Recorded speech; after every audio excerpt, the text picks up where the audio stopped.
Hi there. Today is Sunday, January 19th, 2025, and you are here with me, Robin, with In the Family Way Coaching. And we are here for our daily reading of the Bible. We are going to be reading the entire Bible in 1 year, and we are going to be using the Day by Day Kids Bible, and it is written by Karen Henley.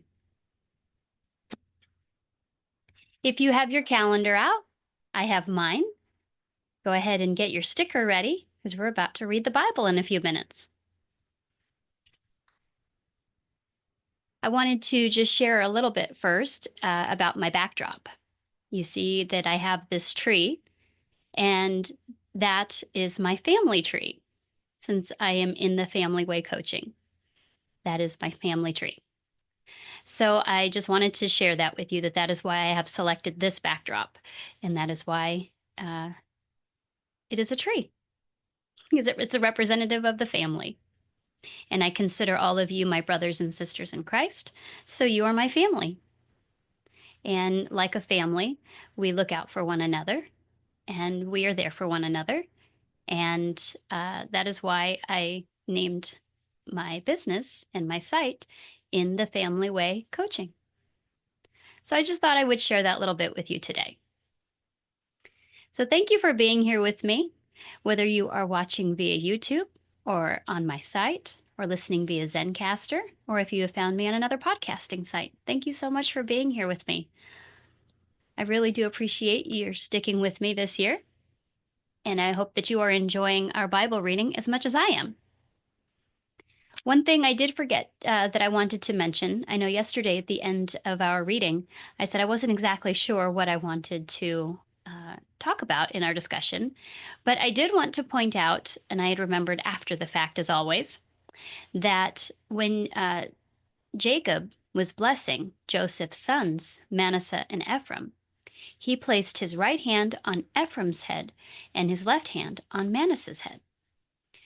And I don't expect you to remember because we've had so many names, but I wanted to point out that Manasseh was born first, and yet Jacob was putting his left hand on his head, and Ephraim was born second, and yet Jacob put his right hand on his head for when he blessed them.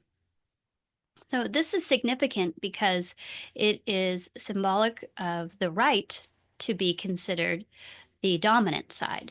So for him to place his hand on his right hand on the younger son meant that he was blessing the younger son more so than the older born son. And in the full version of the Bible, it actually tells us that Joseph was bothered by this when he saw that happening because he was concerned. He said, "No, father, Manasseh is the elder one." And he said, "I know, but the younger son is the one who will have the greater blessing. He is the one who will receive that." So I just wanted to point that out that although it's not often evident, there are many subtle things in the Bible that we read about. And so that's part of the reason why I want to have the little discussion points or talking points at the end of our daily Bible reading is to point out some of those little details. And I meant to do so, but then I completely forgot. And I got to the end and I was like, oh, what am I talking about? I don't know right now. And so afterwards I go, oh, that's what I was going to talk about. So I just wanted to bring that up today. We are finished with Genesis, and we are going to be heading into Exodus today. So without any further ado, let's go ahead and get started. Actually, a little bit of ado. When we last saw, they were all in Egypt, and Joseph and his family were all there. And Jacob had said that they would go back to Canaan eventually because that was the land that God promised them. And God told Jacob, don't be afraid to go to Egypt. I will make your families into a great nation. And of course, he had promised the land of Canaan to Abraham's family, which would then be Jacob and would now be the 12 tribes of Israel.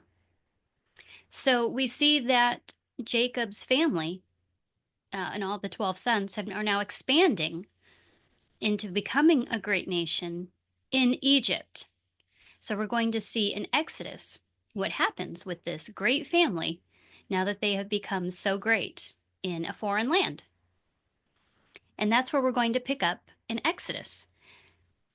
Chapter 1 today and chapter 2 we're going to be reading. And that's it, Exodus 1 and 2 today. So the first section is called A Mean King. As time went by, all of Joseph's brothers died, but they had children, and their children had children. So the sons of Jacob really did become a big nation. Jacob's other name was Israel, so the nation was called Israel. And the people of this nation were called the children of Israel. Sometimes they were called God's people, and sometimes they were called Jews. Now, there is a note in our Bible today that says, the children of Israel were not called Jews until a much later time. But in this Bible, they may be called Jews from now on. They will be called Jews from now on. Or they may be called Jewish people or God's people. Then you will always know who these people are. They are the family that started with Abraham, Isaac, and Jacob. So for ease of understanding and continuity, from this point in the Bible on, they will be called either Jews, or they will be called Jewish people, or they will be called God's people. And what they're specifically referring to is the family of Abraham and Jacob. And Isaac, of course, Isaac being Jacob's father.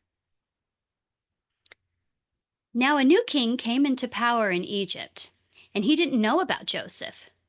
Oh, look at all these Jewish people, he said. There are so many of them. They are stronger than we are, and we have to do something. If we don't, their group will grow even bigger. And what if we have a war? They will join our enemies, and they will fight us, and they might leave our land. So the king put masters over God's people, and he made them do hard work. He made them build cities to store things in. But the more work they did, the more their families grew. And the people of Egypt were afraid of the Jews. They had made them work very, very hard, and they made the Jews' lives very unhappy. The Jews had to build with bricks, they had to work hard in the fields, and the people of Egypt were very mean to them. Now, two Jewish women were like nurses. They helped other Jewish women when they had their babies. And the king gave them these orders. If the Jews' babies are boys, kill them. If the babies are girls, let them live, he said. But these two women believed in God, and they knew he did not want them to kill the baby boys. So the king called for them, and he said, "Why do you let the boy babies live?" And the two women said, "Our Jewish women have their babies fast. The babies are born before we get there to help." And so God was good to these two women, and he gave them children too. And that's because they obeyed God. They thought it was more important to obey God than to obey the king. There were more and more of God's people. So the king gave the people another order. Throw the Jewish boys into the Nile River. Exodus 2. The Princess and the Basket. One Jewish mother hid her baby boy, and she hid him for 3 months. Then he was too big to hide anymore, so she took a basket and she painted tar on it to keep the water out. And then the mother put the baby in the basket, and she put the basket at the edge of the Nile River. She set it among the tall water plants.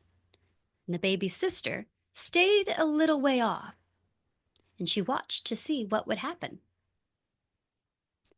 The princess went down to the Nile River that day, and her servant girls were with her. They walked along the edge of the river. And the princess saw the basket among the water plants. She told one of her servant girls to go get it.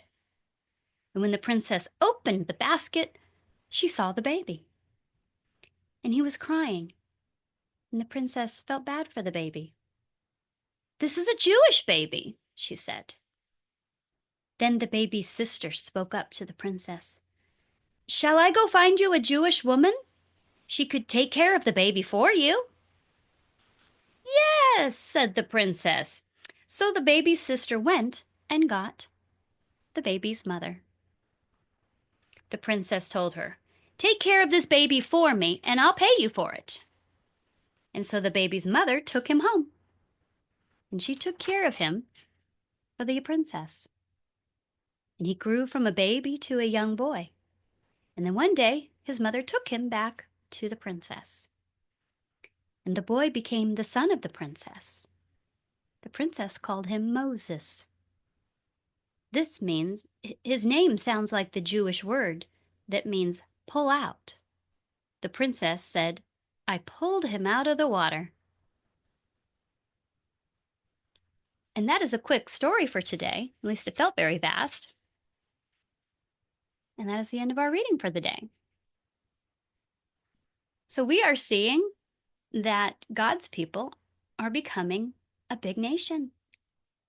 And I thought it was a little funny that the king was both unhappy about their number being there, but then he was unhappy that they might leave. And that's because although there were many of them, they were doing a lot of the work that the king needed to have done or wanted to have done. So he kind of wanted his cake and eat it too. I wanted to point that out. And I wanted to point out that God is still providing and taking care of and protecting God's people, Abraham's family, just like he said he would. And he used the women who knew that it was not right to obey the king, even though he was a king. He was giving bad orders. And so they did the right thing. And we may find that that happens in our lives too, where someone in authority, someone above us, wants us to do the wrong thing. And we have to make the decision to do the right thing, even though the person is in charge over us. They could be a boss, they could be anybody. And if they are over us, and if they are telling us to do something that is not right according to God, then it is difficult. But I want to encourage us to do the right thing. So I don't know that that situation will happen in the near future for you. Sometimes it works out that God gives us these situations, as we saw in my afterthoughts video, that sometimes these very same things happen right away so that God can give us opportunities to practice what we are learning about. So in case somebody, it could even be somebody who's not above you. It could just be a friend or somebody who is trying to get you to do something that is not right. And we call that peer pressure, when somebody who is the same age as you or about the same age as you. But this can happen to us as adults, where people are doing things. It can happen, coworkers. It can be anybody, really. That if anybody is doing the wrong thing and they want us to go along with it, we are in charge of our own behavior, and we can decide to say, "No, that's not right," and do it God's way, and not do the thing that is bad. And God will honor that. And we see in this particular instance that God blessed the women and gave them their own families.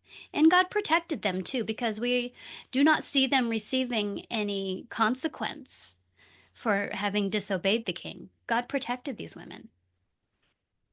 And I believe he will protect us too when we do the right thing. So let's see. We have also something else I want to point out is that God's provision was so wonderful for this baby Moses. And baby Moses's older sister was very good to go and watch and see what happens with the baby. And when the princess came and found the baby, she offered, "Oh, would you like me to find you a Jewish woman to take care of the baby?" And what she was referring to was to nurse the baby. Because baby Moses, as we see in here, was only 3 months old. So he was still nursing. And so the princess wasn't currently having the ability to nurse this baby. So it made sense for them to have what is called a wet nurse. And that's another woman who can nurse the baby. And that's what they're referring to as happening here. So Miriam, they don't say her name yet, but Moses' sister is Miriam. Miriam went and got their own mother to be able to nurse the baby. And so we see God's amazing provision for Moses, that not only did she get to care for her own baby still, but the princess was paying her to do it. I just thought this was just so wonderful. It makes me laugh. I just think that's amazing. God's provision is above and beyond. It isn't just low quality. It isn't just bargain basement bare minimums. In the New Testament, or I think, or somewhere, I don't remember the exact address, God tells us that when he measures out with a big scoop, and he taps it down so that it flattens out with whatever is being scooped, and it's a comparison. And it's not only that, but then it's heaping over. It's a big serving of whatever he's doling out, whatever he's serving out. And we see that that is so from the very beginning, as he is taking care of Abraham's family. Now we have Moses, who is part of that family. And so I want us to look for these opportunities where we see God providing for us in abundance, and so that we can be grateful to him and give him the glory and just to thank him for that. And I think that's about all I have for us on that story today. Tomorrow we will read more about the baby Moses and how he is growing up. And if you enjoyed our story today, then I would encourage you to like the video on YouTube, to subscribe to the channel if you're not already and you're watching this. And also, if you know of anybody who would be interested in following along with our daily Bible readings, please share this with them. And let's help spread the word about reading God's Word. I hope everybody has a great rest of their Sunday. And tomorrow is going to be a holiday, but I will still be here because we're doing this every day. I do have an early work schedule tomorrow, so I will not probably be posting tomorrow's video until much later in the day, because I work from 6:30 in the morning till 3:30 in the afternoon. And it's hard for me to get the videos out that early. So I don't foresee that happening early in the day. But I do want to let you know that I will be posting it, and that if it is later than you are expecting it to be, I promise it will be there before the end, before I get to bed tomorrow night. It will be there. So please check back, and I will get it up as soon as I possibly can. So thank you very much for listening and joining me today, and I hope everybody has a great rest of their Sunday. See you tomorrow.